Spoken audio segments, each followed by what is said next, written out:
कृपा करो मुझ ऊपरे सुख निधि सहजानंद। गुण तमारा गाववा बुद्धि आपजो सुख कंद। गुण तमारा गाववा बुद्धि आपजो सुख कंद। श्री स्वामिनारायण भगवाननी जय। सियावर रामचंद्र भगवाननी जय। उमापति महादेवनी जय। दरेक दिव्य हरिभक्तों ने धूळेटीना दिवसना भावभर्या जय स्वामी नारायण। आज समग्र भारतनी अंदर धूळेटीनो पावन पर्व आपणे सौ कोई उजवी रह्या छीए। परंतु आ धूळेटी होय के होळी होय के उत्तरायण होय के पछी दिवाળી होय के सातम आठम होय के रामनवमी होय के महाशिवरात्रि होय, दरेक उत्सव के तहेवार कंईक ने कंईक तो आपणे आध्यात्मिक महत्व दर्शावे ज छे। परंतु जो આપણે સનાતન સંસ્કૃતિ તરીકે જો આપણે આ તહેવારોનું આધ્યાત્મિક મહત્વ આપણને ખ્યાલ ન હોય તો સાચા અર્થની અંદર આ તહેવારનું જે સુખ અને જે મહિમા છે એ આપણે જાણી શકતા નથી।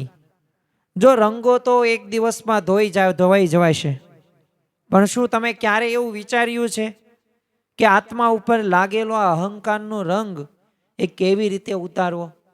અને આ એક પ્રશ્ન જ તે એક વિચારવા एक योग्य है। कारण के घणी बधी वखत आपणे घणुं बधुं विचारता होईए छे, धन संपत्ति पैसा संबंधित, सत्ता संबंधित, आवड़त संबंधित, धंधो व्यवसाय के नौकरी संबंधित के आपणा संतानो संबंधित।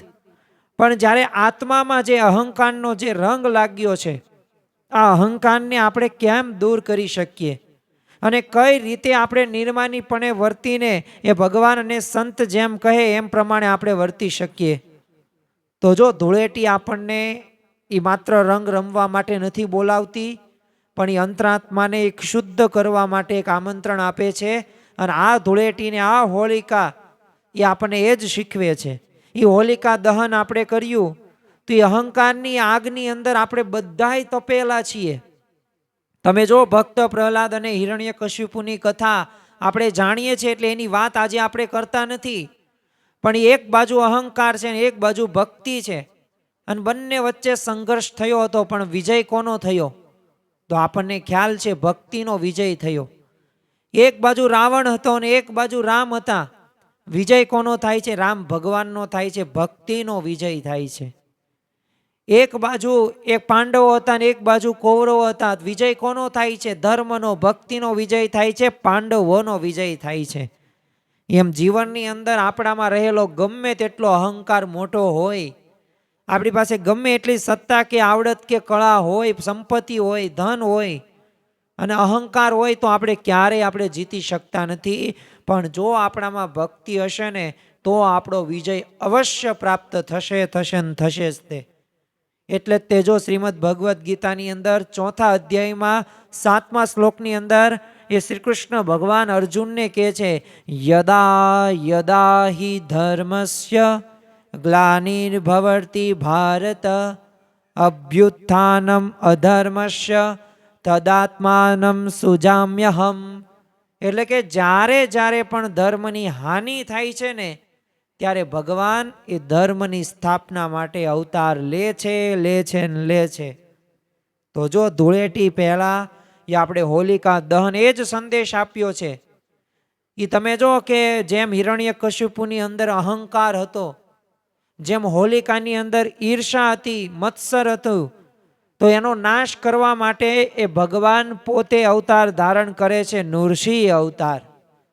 एम आपने आ धूळेटी पहेला होलिका दहन एज संदेश आपीने जाय छे कि अंदर जे रहेलो अधर्म, काम, क्रोध, लोभ, मोह, मत्स्य, माया, तृष्णा, अहंकार, मारू तारू, जो आ मारू तारू आपणे मूकी शकता नथी।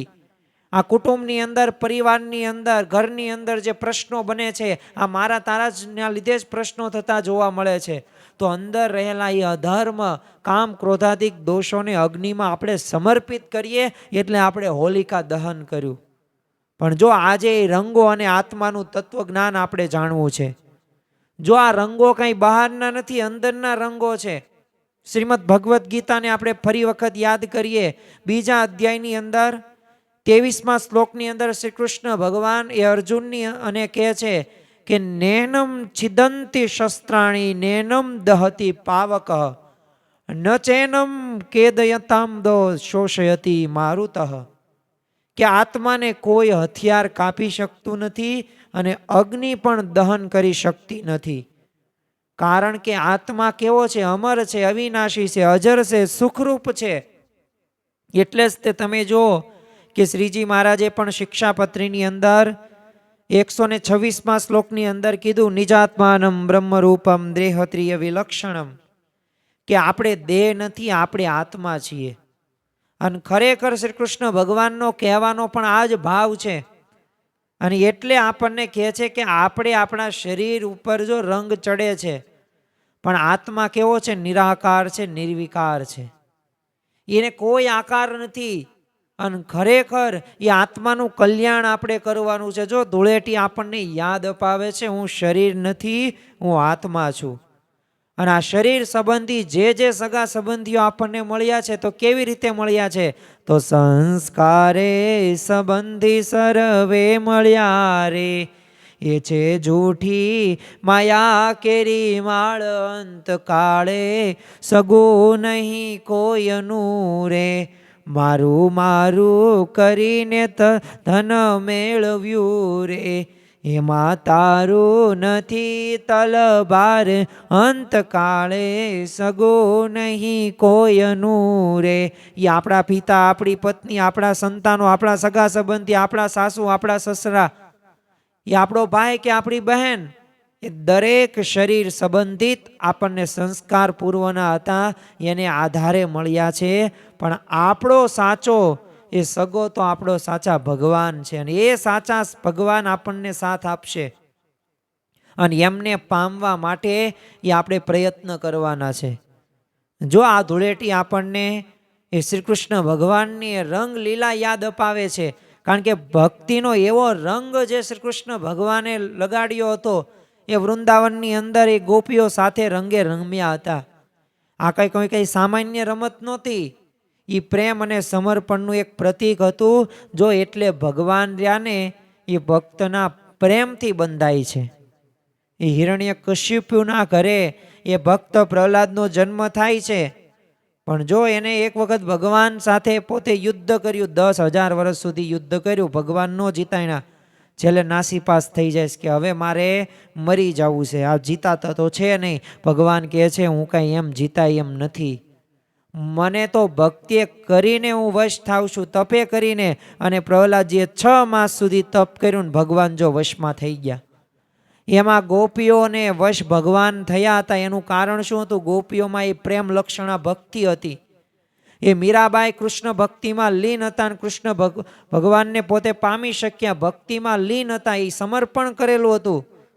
અને જો ભાગવતનો પણ એ જ સંદેશો છે કે ભગવાન ભક્તના પ્રેમથી બંધાય છે. એટલે જ્યારે આપણે ભગવાનના નામનો જ્યારે રંગ લગાવીએ ને, ત્યારે જીવન સદા રંગીન બની જાય છે.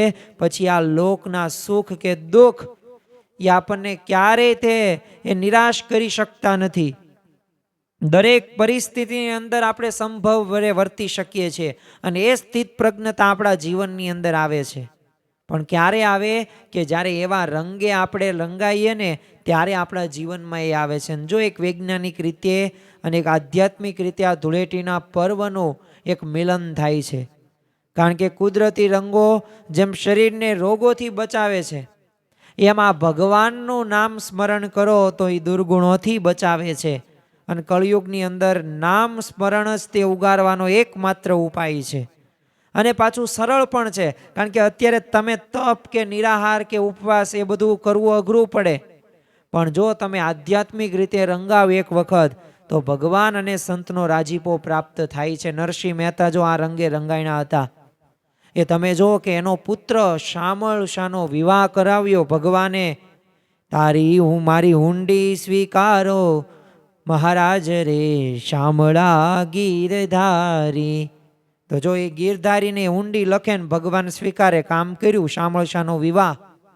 પણ જો એ શામળ શાનો એ મૃત્યુ થાય છે, એની એ પત્નીનું મૃત્યુ થાય છે. પણ તમે શું એ જન્મ શબ્દો શું હતા? ભલું થયું ભાંગી જંજાળ સુખેથી ભજશું ગોપાળ. કુંવરબાઈને કેવા પ્રશ્નો, તો કુંવરબાઈનું મામેરું કોને ભર્યું? ભગવાન પોતે આવે છે. અને ખરેખર જો ભગવાનની ભક્તિ કરો તો ભગવાન સામું જોવે જ છે. તમે જો નરસિંહ મહેતા એ પોતે એક જગ્યાએ પોતે ભજન કરવા જ્યાં જાય છે. હવે એમને એ યુક્તિ પ્રમાણે બોલાવવામાં આવે છે અને સવારે ગરમ ગરમ પાણી આપવામાં આવે છે એક પાત્રની અંદર. નરસિંહ મહેતાએ કીધું ઠંડુ પાણી તો દો, મિશ્રણ કરીને હું નાહી લઉં.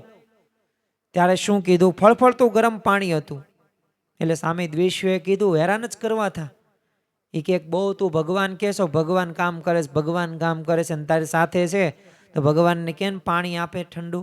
અમારી પાસે શું માગે છે?